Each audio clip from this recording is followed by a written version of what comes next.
जया एकादशी व्रत कथा प्राचीन काल की बात है। सत्ययुग में एक चक्रवर्ती राजा था जिसका नाम था सुकुमार। वो बड़ा ही धर्मात्मा, दयालु और भगवान विष्णु का अनन्य भक्त था। प्रजा भी सुखी और संतुष्ट थी। राजा प्रतिदिन विधि विधान से भगवान विष्णु की पूजा करता और विशेष रूप से एकादशी व्रत का पालन करता था। एक दिन राजा के राज्य में भयंकर संकट आ गया। अनावृष्टि के कारण अकाल पड़ गया, अन्न जल का अभाव होने लगा। प्रजा दुखी हो उठी। राजा ने इसका समाधान जानने के लिए अपने गुरु महर्षि वशिष्ठ से प्रार्थना की।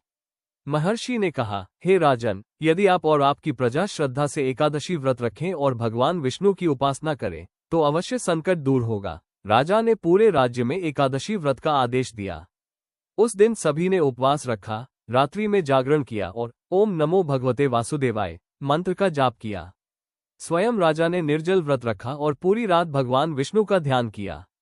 भगवान विष्णु राजा की भक्ति से प्रसन्न हुए। रात्रि में स्वप्न में दर्शन देकर उन्होंने कहा, हे राजन, एकादशी व्रत मेरी प्रिय तिथि है। इसके प्रभाव से तुम्हारे राज्य के सभी कष्ट शीघ्र समाप्त होंगे। अगले ही दिन घनघोर वर्षा हुई।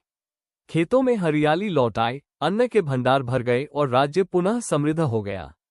राजा और प्रजा ने भगवान विष्णु का धन्यवाद किया। तब से एकादशी व्रत का महत्व बढ़ गया। कहा जाता है कि जो भी श्रद्धा, नियम और भक्ति से एकादशी व्रत करता है, उसके पाप नष्ट होते हैं और अंत में उसे मोक्ष की